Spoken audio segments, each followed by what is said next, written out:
Hello and welcome to my channel. I'm Dani Walker. Thank you so much for joining me for this episode. Today, I'm going to be talking a little bit more about my personal business journey, and I want to share with you how I started and how I got to where I am today. And I'm going to give you a few pieces of advice that you can use and apply in your own journey. If your goal is to become an entrepreneur, work for yourself, start your own business, or really just forge your own path. So I'm super excited to be sharing about this with you. If you're brand new to my channel and you're wondering who in the world I am, hi, I'm Dani. I'm a former Miss Montana USA, and I also have worked behind the scenes in multiple pageant organizations as staff. I have judged, and now I'm a pageant coach and a YouTuber.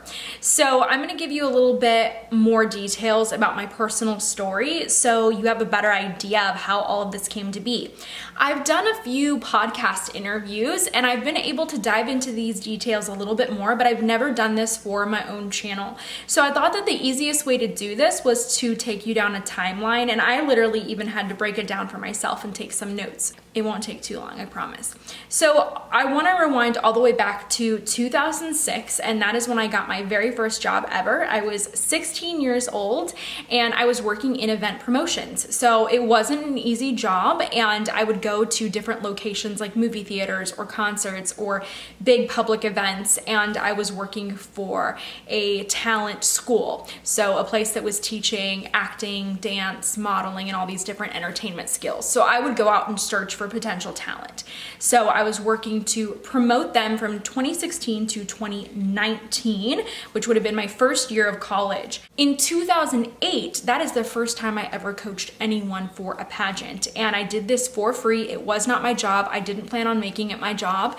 And I actually worked with a contestant through MySpace. I was just messaging her back and forth and telling her, this is exactly what you need to do to prepare and to win. And to my great surprise, I ended up meeting her at a pageant that I was competing at, and she won. So I was super excited about that, and that was really my first success. So first client ever to coach won their dream title.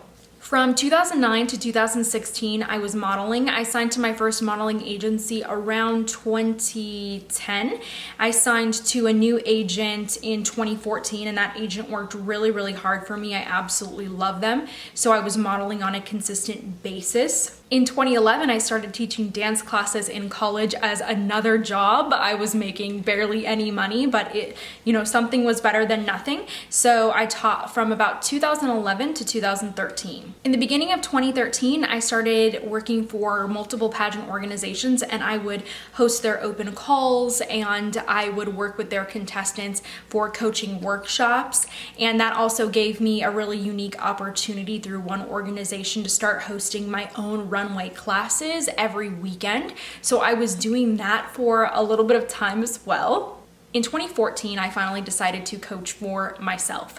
So I wanted to see if this had any potential, and I started taking on just a few contestants at that time, and they started placing and then winning multiple competitions. So at that time, my entire business was just word of mouth. I didn't spend any time trying to do a lot to market it or acquire new clients, but those contestants really helped me out because I learned so much working with them, and also their success became my success as well. And then in 2016, I started my YouTube channel, and I didn't really get consistent with it until I was preparing for the title of Miss Montana USA for the last time in 2017. So I spent about a year and a half or 2 years working on just improving my channel and figuring out what I really wanted to do with it, at which point I realized that this could be another thing that I really wanted to do and make my full-time job. By this time, because of my coaching and because of my YouTube channel,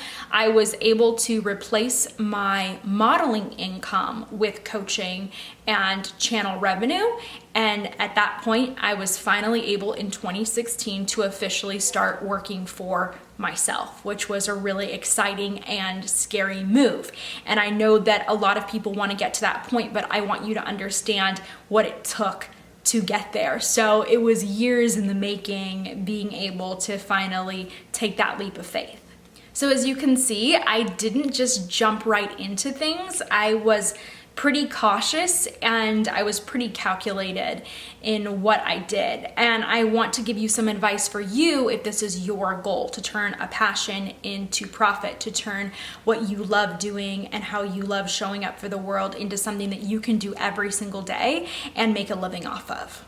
If you're excited to hear more about that, give me a thumbs up on this episode. Piece of advice number 1, don't quit your job for your dream.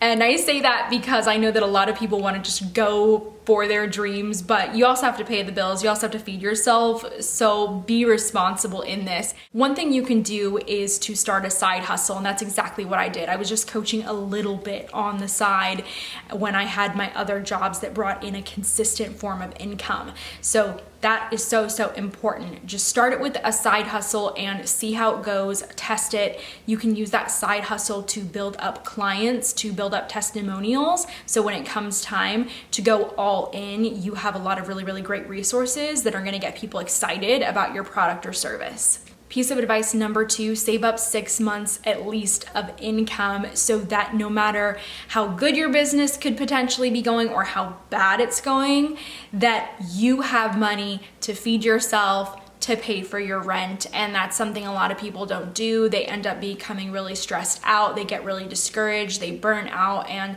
they quit what potentially could have been a phenomenal business because they didn't prepare for the really bumpy road ahead. And I'm telling you, there is a bumpy road ahead. You may think that you have the best product or service ever, and it takes a while before people are gonna jump on board with you and see what the value is and what you're offering. So really be ready, not for the best case scenario. You need to be prepared for the worst case scenario. And that's exactly what I did. I was saving while I was preparing to jump from full-time modeling into working for myself. If you're loving this episode so far, please support the channel by screenshotting this episode, post it to an Instagram story, tag and hashtag me at Dani Walker, and tag some friends who you think would also really appreciate the advice and information in this episode. It's the easiest way for you to support the channel, and I greatly appreciate it. Next, really important piece of advice, make sure that you can replace your current income with your side hustle or with your new business. You want to make sure that your new job or new career is making at least as much as your old one did, hopefully more. My next piece of advice has to do with mindset. Start before you're ready. This is something that I always did. I believe that analysis causes paralysis, and you often are the person that's stopping you from going after your dreams, and we create these invisible obstacles that we have to overcome in our head before we can do something. I can't go for my dream until this, and this. Stop with that. Start before you're ready. I do this all the time. Honestly, it ends up being a really great way to show accountability for your work when you decide, okay, I'm going to commit to this. I'm going to give myself this goal. I'm going to say that I'm going to accomplish it in a certain amount of time. And when you jump into it and say, I may not know everything, but I know some things, I got great passion and I'm going to figure it out along the way. And honestly, that is what I've done for every step of the way. You have to jump at some point. Take that leap of faith. Last piece of advice is really important for anyone. Treat your dream like a business. As I mentioned earlier, don't just think that everything is going to be sunshine and roses. You have to always plan for worst case scenario. You have to have more skills than just the product or service that you're offering. You have to know how to be able to sell whatever it is that you want to offer. You have to know how to manage your finances. You have to know how to create content. And if you don't know how to do any of these things, then you need to be smart about how you're outsourcing and who you're hiring. You need to look for individuals who can do what you want and deliver what you want within your budget and with great quality. So that takes business skills. You will learn along the way. You will fail along the way. You will not do everything perfect, and there will always be room for improvement.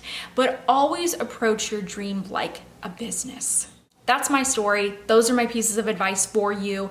This episode was greatly inspired and requested by so many of you who watched my other episode about what to do when you lose support of your friends and family. And I think that that's so important to talk about because it's something that so many people face along the road to their dreams.